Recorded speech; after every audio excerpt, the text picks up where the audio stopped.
Porque la amistad entre periodistas y políticos no existe. Es una relación de conveniencia, de intereses. Ahora, efectivamente lo que decías tú, es una época de mucha agresión contra los medios de comunicación. Se ha repetido en otros sexenios. Y te quiero decir algo. Muchos periodistas que han asesinado, desafortunadamente, no todos han muerto por su trabajo.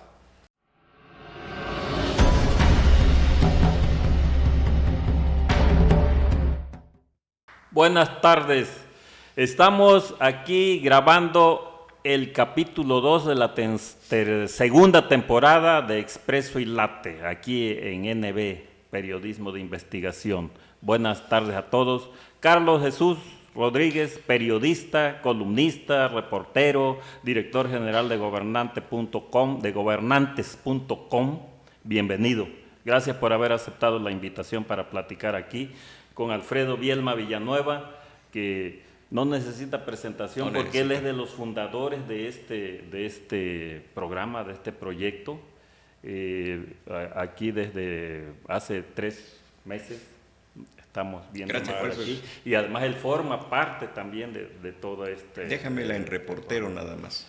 Bueno, yo sé que tú quieres ser modesto, pero pues no puedo evitar decir que eres director general de gobernantes.com, porque además el portal gobernantes.com, efectivamente, fuiste el primer gran portal exitoso que hubo primero aquí en Jalapa y que se extendió ya luego, por eso es que no puedo dejar de decir eso. Y además, yo recuerdo, Carlos Jesús, que hace mucho tiempo, hace muchos años del siglo pasado, cuando eras joven, todavía, sigue siéndolo, pero eras más joven, tú dijiste y decías a tus amigos, a tus colegas, que aspirabas a ser el mejor reportero. Lo lograste. Y entonces, yo creo que todo eso tiene mucho mérito y qué bueno que aceptaste la invitación. Y bueno, Alfredo es politólogo, escritor, no le gusta que le digan periodista, pero es comunicador. Ha sido funcionario público, diputado, y siempre ha estado aquí con nosotros. Bienvenidos los dos, Alfredo. Y fíjense que cuando está uno entre colegas, yo me siento muy bien, porque platica uno anécdotas interesantes. Por ejemplo, en este caso, Carlos, que eres el invitado, nosotros somos los entrevistadores, pero Alfredo también es entrevistado. Siempre platica uno anécdotas agradables, y tú que has tenido relaciones públicas, políticas, con políticos, con empresarios de todos los niveles, con gobernadores, a algunos políticos incluso los has asesorado, no sé si bien o mal, pero bien. Entonces, y tú luego a veces eres muy modesto, pero también te has relacionado o has conocido por motivos de tu profesión con caciques, sí, caciques muy famosos, muy poderosos. Bueno, la ventaja del periodismo es que nos permite meternos a todos los lugares. Sí. Entonces, yo quisiera que ahorita que estamos en tiempos de mucha represión del periodismo, pero no empezaron con este gobierno, empezaron desde antes, y siempre ha habido esa relación, un maridaje entre poder y periodismo. Sí, me gustaría que hablaras de las relaciones actuales entre el poder público, que está muy difícil, tanto aquí como a nivel nacional, y de algunas anécdotas que nos hable así, medias divertidas, de tus tratos con personajes, quienes han sido los que más te han atraído o marcado. Háblanos algo de ti y de tus anécdotas. Claro, mi querido Pepe. Efectivamente, bueno, la relación de los medios de comunicación con los gobiernos ha sido siempre sadomasoquista. Se necesita uno al otro. Y yo he defendido siempre la postura de que no necesariamente es el gobierno la causa de todos los males de los medios de comunicación. Ha habido gobiernos tenido un trato excelente. Hablemos de don Fernando Gutiérrez Barrios, hablemos de políticos como don Gustavo Carvajal, que fue un excelente personaje, y hablemos de otros que persiguieron a los periodistas como Javier Duarte de Ochoa, como este gobierno, aunque insisto, la labor de un periodista es muy amplia. No se circunscribe únicamente a informar. En ocasiones hay políticos que te piden cierta asesoría en materia periodística, cierta orientación, y bueno, dentro de tus conocimientos tratas de dársela, se va haciendo una relación que no es de amistad, porque la amistad entre periodistas y políticos no existe, es una relación de conveniencia, de intereses. Ahora, efectivamente lo que decías tú, es una época de mucha agresión contra los medios de comunicación, se ha repetido en otros sexenios, y te quiero decir algo, muchos periodistas que han asesinado desafortunadamente, no todos han muerto por su trabajo. Muchos han caído en la tentación del dinero, han caído en la tentación de las relaciones siniestras, las relaciones que no deberían darse, y finalmente eso se cobra. Ahorita con la delincuencia organizada, muchos se han relacionado, sabemos, y hay evidencias. Vienen otros grupos y los castigan, ¿sí?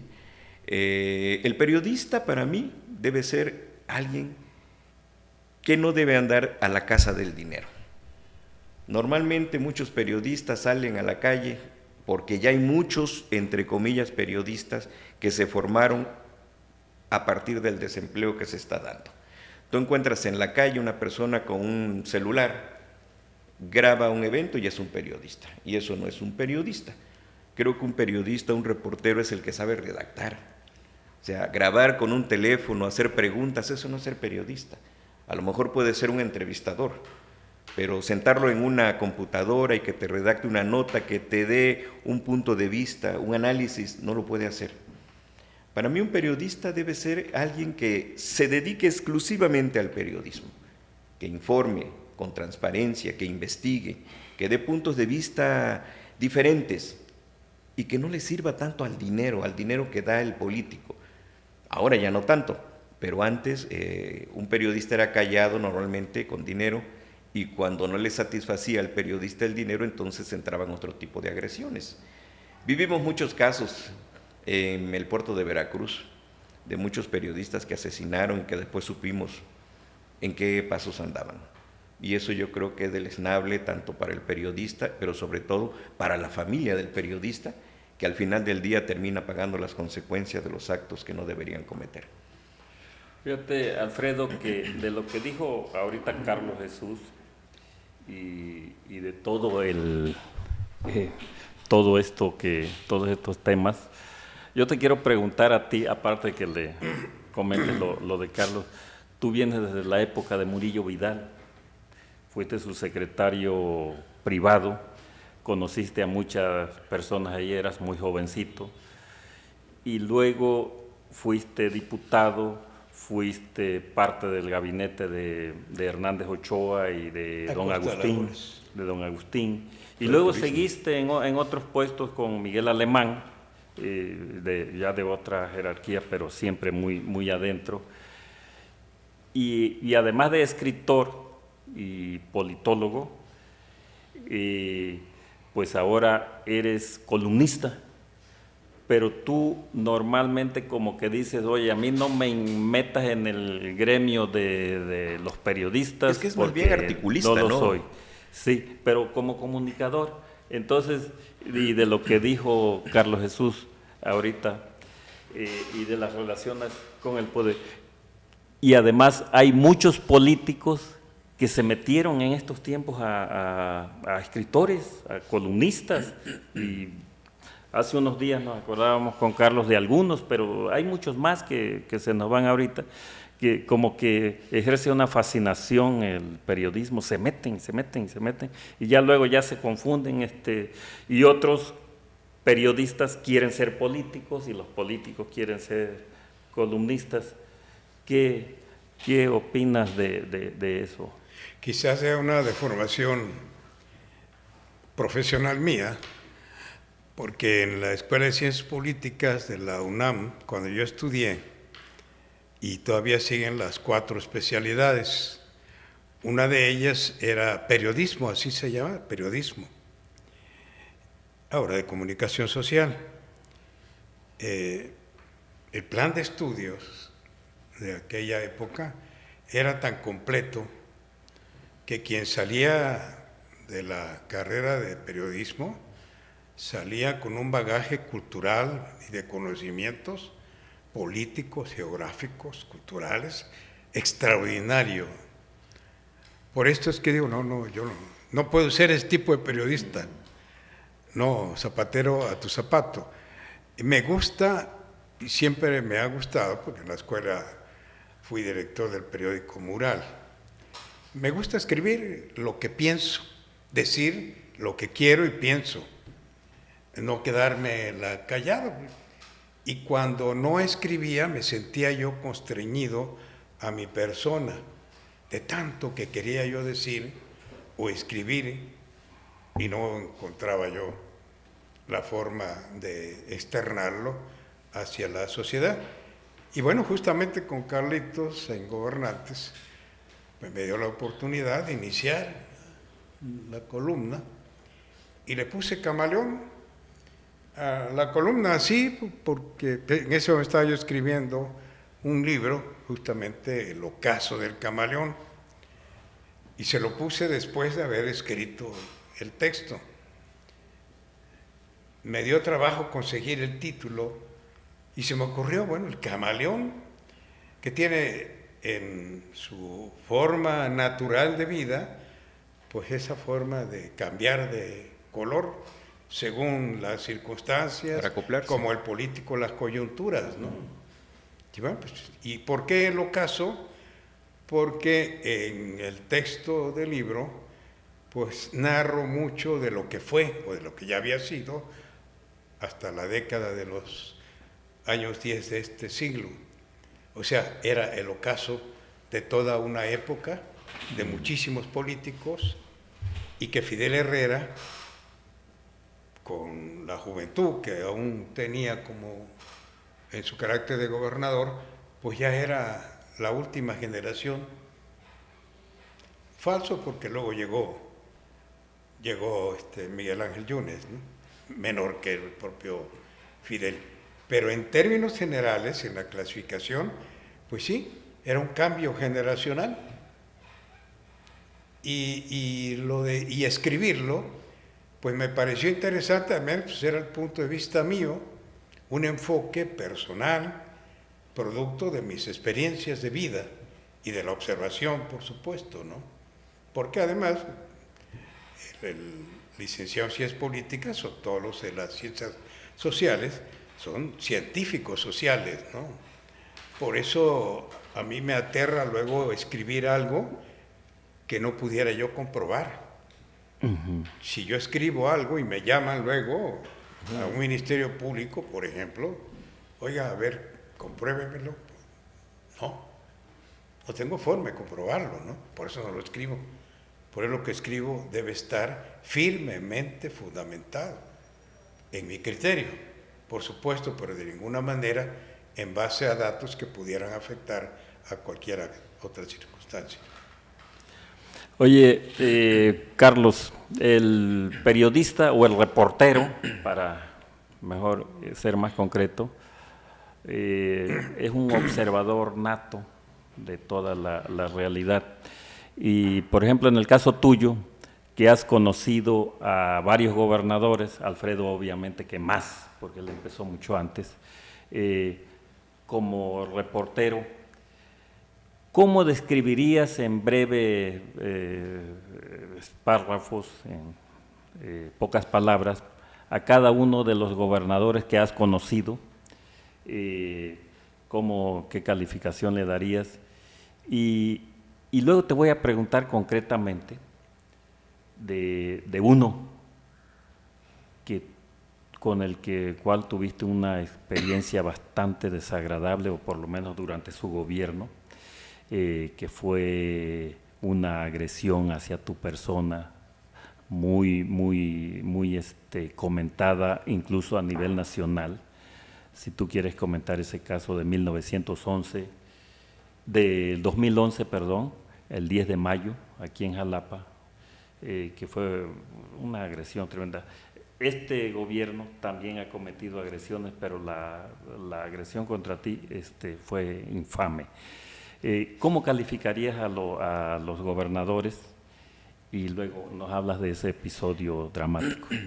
Bueno, fíjate que a mí me tocó los tiempos de don Agustín Acosta Lagunes, que fue un hombre austero, un hombre visionario, a pesar de que mucha gente no lo quería por los antecedentes de su familia, los Lagunes, su propio hermano Rafael Acosta Lagunes, el famoso sopilote, que llegó a golpear y a balear a muchas gentes ahí en los portales y en muchas cosas, hasta mató personas. Pero don Agustín fue un hombre visionario, creo que fue de los personajes que más obra pública hizo para el estado de Veracruz, cuando Veracruz salía casi de un subdesarrollo brutal. Llegó don Agustín, ahorró durante 3 años y a partir del tercer año empezó a hacer obra pública. Muy bien plasmada, muy bien hecha. A mí me tocaron en esos tiempos algo interesante. Con Agustín Acosta Lagunes surgió una especie de guerrilla en el norte del estado de Veracruz. Surgió la FEDOMEX y surgió el movimiento, la OICUT, un movimiento indígena también, OIPUT. Recuerdo que en aquel tiempo esas personas, haciendo un reportaje en la región de los límites con el estado de Hidalgo, me retuvieron unos días y finalmente me rescataron, y estas personas me platicaron durante el cautiverio que me tuvieron cuál era la persecución que vivían, una persecución brutal.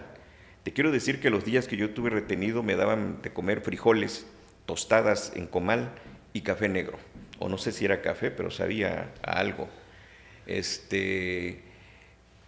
Después de que me sueltan, me buscan porque los querían matar, y yo los rescato en un vehículo mío y me los llevo hasta la Ciudad de México, ¿sí? Les pregunté quién los quería matar y me dijeron que no era el gobierno, pero sí era gente protegida por el gobierno.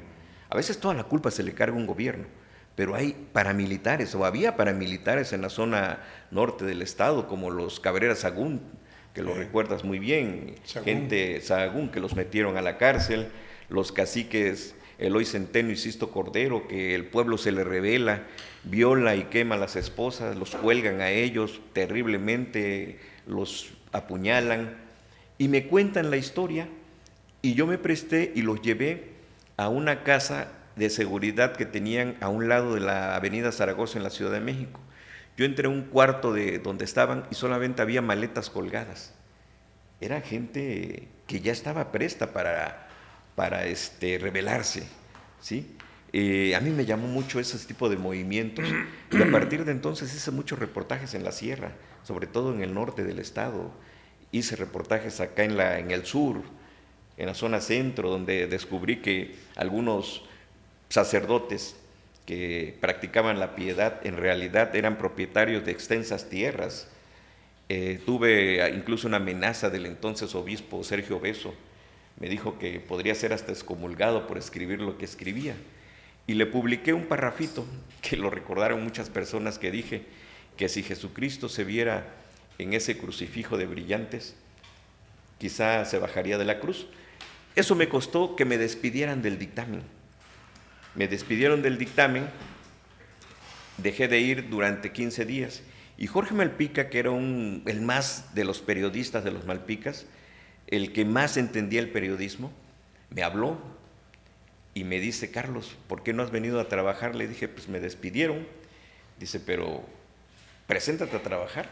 Le dije: no, me despidieron. Dice: te estoy ordenando que te presente. Le dije que no me despidió ni don Julio Guerrero, ni don Alfonso Valencia, me despidió tu papá. Y aún así, Jorge me reinstaló y demoré un mes, no aguanté la presión y me tuve que ir. José Pablo Robles Martínez, que yo lo había entrevistado hacía un buen tiempo, me pidió que nos entrevistáramos. Acudí a la cita, me pidió un programa para llevar una oficina. ¿Cuál fue mi sorpresa? Que a los 3 días me dice, te vas a hacer cargo de la subdirección regional de Sur, era Sur, antes de Imagen, y de Diario del Istmo, y de Llave.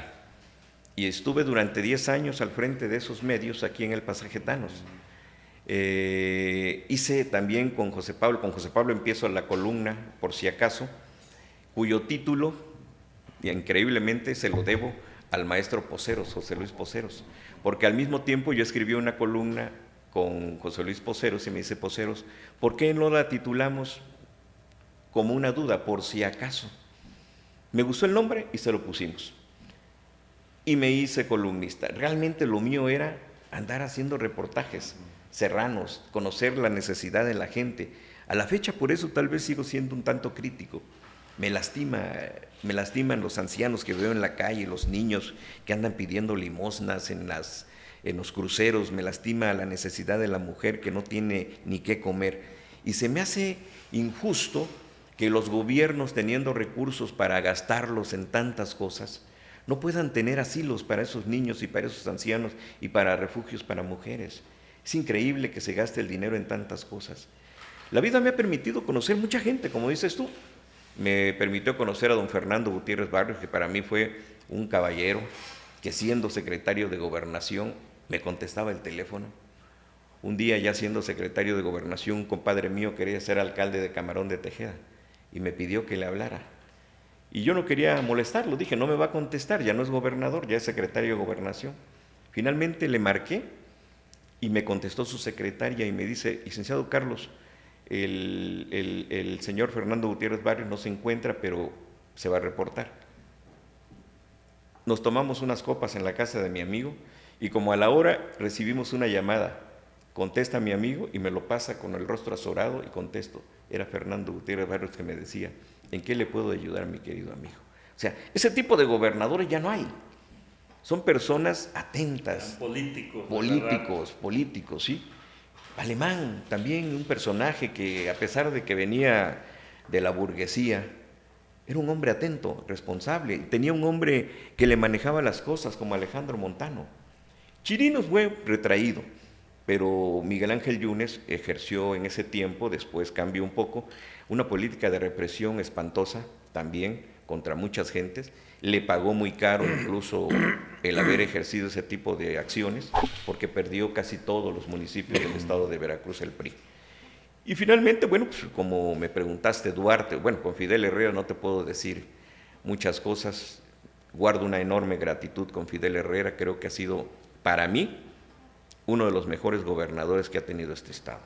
Tuve la oportunidad de viajar con él, le pedía únicamente a Fidel no bajarme de la camioneta, le decía, no me exhibas, porque si me exhibes ya no te puedo servir. Viajábamos en su camioneta, me permitió conocer a mucha gente con él, y yo me quedaba en la camioneta cuando nada tenía que hacer en las giras, en los mítines, nada de eso.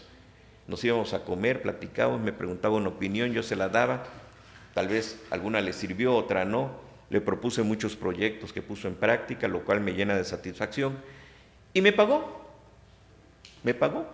Creo que esa es una labor que debe hacer un periodista, vender lo que sabe, vender lo que, contratos de publicidad, de asesoría, de relaciones públicas, pero no pedir dinero. Finalmente, el caso Duarte que tú tocaste, sí fue muy difícil. Yo a Duarte lo conocí por Fidel. De hecho, un día me cita Fidel a un restaurante que estaba allí en Ávila Camacho. Estaba yo enfermo, tenía mucha temperatura, me habló el gobernador como a las 2:45 y me dice, necesito platicar contigo. Le dije, gobernador, me siento un poco mal, no te voy a quitar mucho tiempo. ¿Dónde? Y fui al restaurante, estaba solo el restaurante, llegó él y los dos solos. Había dado instrucciones, me preguntó que cómo me veía la sucesión, le dije, quiero verla a través de tus ojos. Dice, no, quiero una opinión tuya. Y le dije, bueno, yo veo muy bien a Pepe Yunes. Y me dice, excelente, me parece correcto, dice. Y me dice Fidel, y yo veo muy bien a Américo Zúñiga. Ha sido mi mejor secretario de gobierno, mi mejor secretario de trabajo, el mejor secretario que he tenido. Y me dice, y no descartes a Mota. ¿sí? Es un buen muchacho. Y al final me dice, y fíjate que Javier Duarte podría ser un buen candidato. Le dije, pero no tiene un cargo de elección popular, es un requisito. Dice, pero va a ser candidato por Córdoba a la Diputación Federal y si gana, ese puede ser un buen candidato. El único que llegó a esa comida 20 minutos antes de que terminara fue Javier Duarte. Se sienta con nosotros, porque me llevaba muy bien con Javier. Fuimos grandes amigos. Y me pregunta, cuando Fidel se va, me dice, ¿qué te dijo el gobernador? Le dije, te platico mañana, me siento un poco mal. Dice, no, tenemos que cenar hoy. Y fuimos a cenar al Bariloche, que ya desapareció el Bariloche, que era de Fran Loyo. Llegamos a las 7 de la noche, salimos a las 3 de la mañana, se me olvidó hasta la enfermedad de tantos tequilitas, y le dije, dice el gobernador, que tú puedes ser un buen candidato siempre y cuando ganes la Diputación Federal. Me dice, Javier, ya la hicimos. Te quiero decir que gran parte de los diseños de campaña se los hicimos nosotros. Y me pagó. Después, un día me pregunta, me propuso un negocio. No lo voy a comentar, no quise entrarle, le dije que no. Me dice, entonces, ¿qué quieres que arreglemos primero, lo político o lo económico? Le dije, pues si quieres lo político. Mi hija empezaba, con Fidel había sido 3 veces secretaria general del PRI estatal, tenía opciones, me había dicho Duarte, si tu hija llega va a ser secretaria de turismo. Al final me dice, tu hija no puede porque me pidió fulana Beatriz Paredes que va a entrar la señora que fue secretaria de turismo, luego le inventó una subsecretaría de ecología, y al final del día le dije, mira, mi hija ya no quiere estar. La citó en el restaurante La Estancia de los Tecajetes, platicaron, y creo que el error de mi hija fue decirle, ¿sabe qué, señor gobernador? Ya me quiero ir a México, ya no quiero estar aquí. Disculpe, le rechazo la posición. Duarte me mandó un mensaje que me dice, vas a ser un lastre en la carrera de tus hijas. Le dije, ¿por qué me hablas así? Dice, porque Carla no quiere ser nada. Y tú se lo ordenaste. Le dije, no, yo no le ordené nada a Carla. Carla ya es mayor de edad. Y ahí empezó el problema, ¿sí? Se subió de tono las palabras. Yo también subí de tono las palabras y lo mandé a volar, muy lejos, ¿sí? Le recordé otras cosas. Y yo traía ya un problema con Escobar, que fue procurador, Reinaldo Escobar. Reinaldo con Fidel, incluso a Fidel le dijo que me congelara. Fidel lo mandó por un tubo, me lo puso al teléfono un día, venía yo de Veracruz, y le dijo, aquí está Carlos, ¿qué me decías? Se quedó callado Reinaldo, pero ya traía un asunto conmigo, porque yo le dije a Fidel que Reinaldo no le servía de procurador, ¿sí? Perdón, se lo dije a Duarte, porque Duarte me lo había dicho que iba de procurador, y me dijo Duarte, necesito un procurador de guerra. Así me dijo Javier Duarte.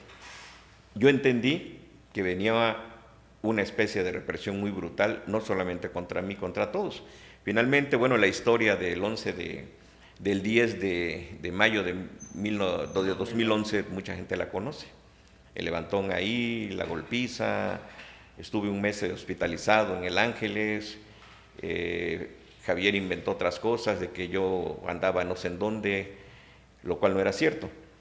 Finalmente me buscó 5 veces y comedidamente le dije que no tenía ni necesidad ni ganas de hacer las paces con él, que no tenía nada contra él, pero que tampoco podía yo. Me dijo, vamos a hacer las paces, vamos a dejar esto en el pasado. Pero ¿cómo puedes dejar en el pasado? Cuando le causé incluso a mi madre, que fue el 10 de mayo, yo estaba desayunando con ella ese día, mi madre se dio cuenta y levantó, imagínate, se puso mal, mi esposa, todos. Y bueno, yo acumulé muchos odios contra Javier Duarte en ese tiempo, odios muy graves, y finalmente pues soy creyente, creo que Dios hizo su trabajo, ahorita está en la cárcel, y yo creo que va a tardar mucho tiempo para que salga, porque hay muchos delitos todavía pendientes que debe atender. Esa es mi relación con algunos gobernantes. Bien, bien, bien, Carlos.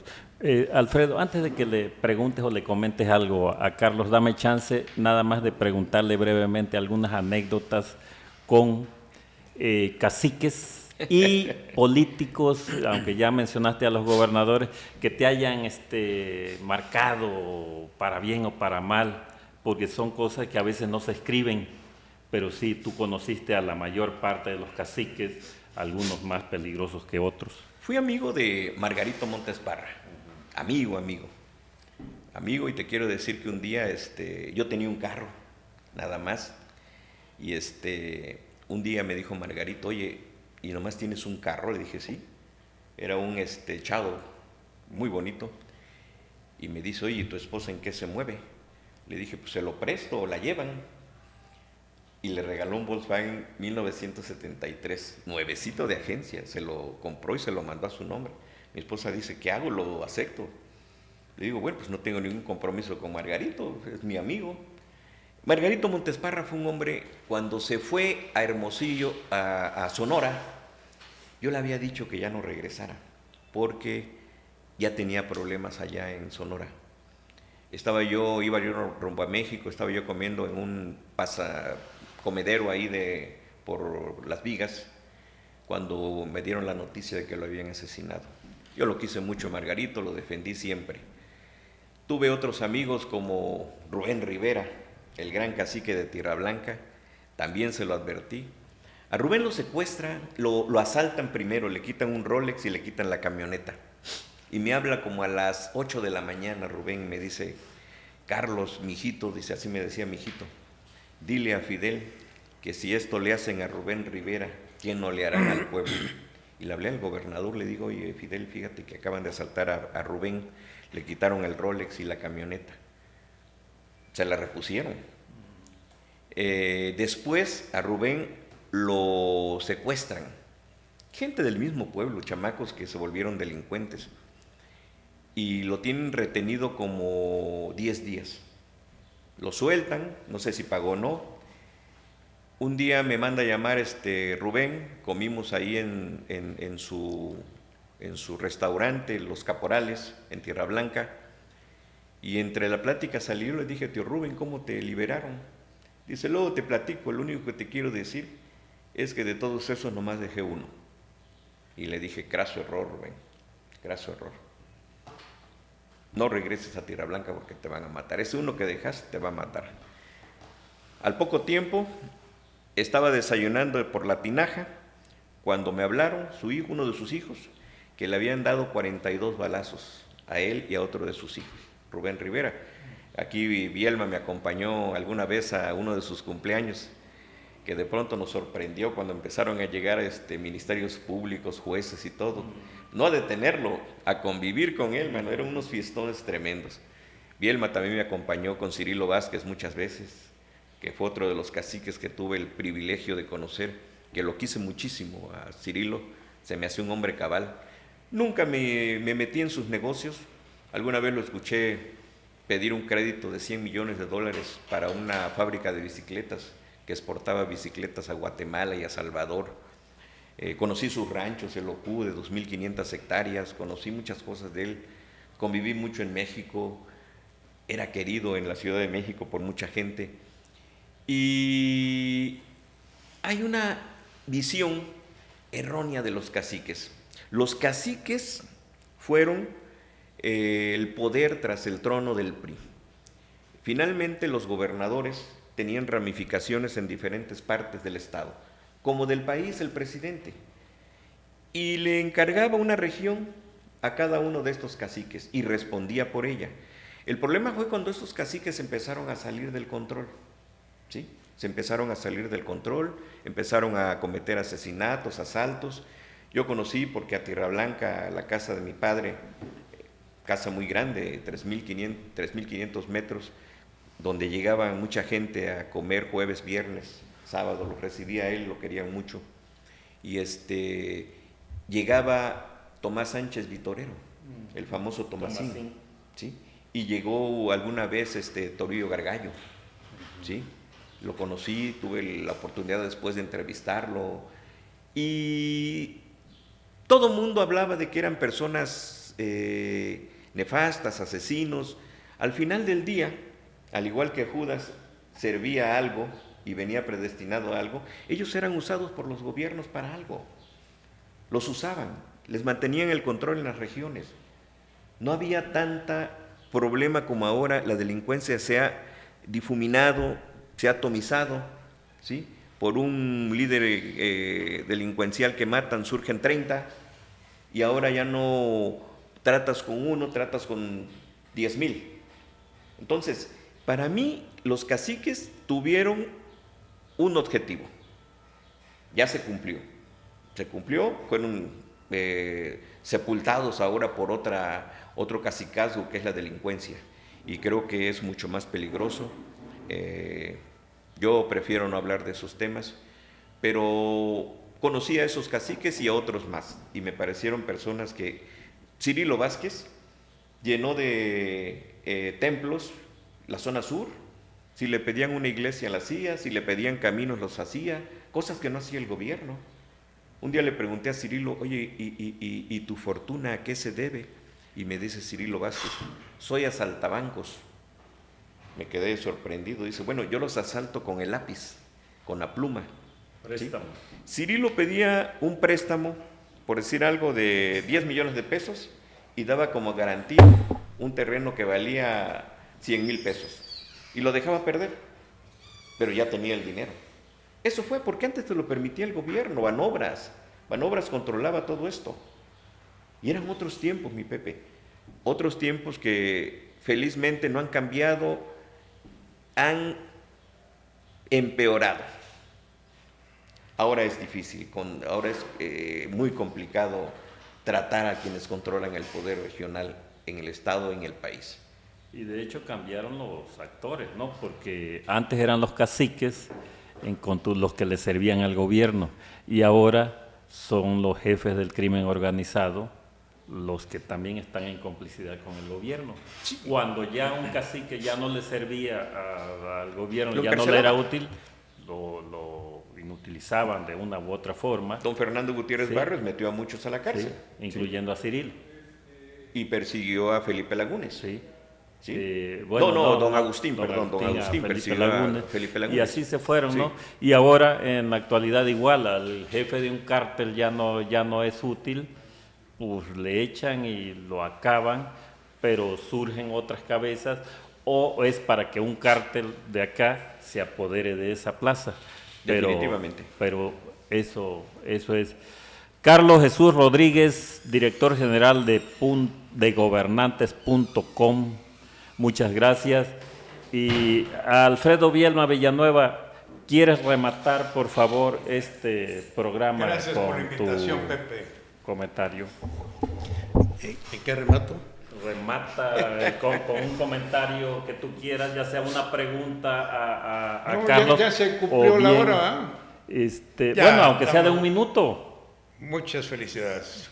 Me da mucho gusto, mi Carlitos. Muchas gracias a los dos. Gracias, Carlos. De veras que una plática muy amena. Diste muchos datos porque a veces no se publican, a veces los periodistas no publican todo por cualquier cosa, y no es autocensura, simplemente porque así lo consideran conveniente.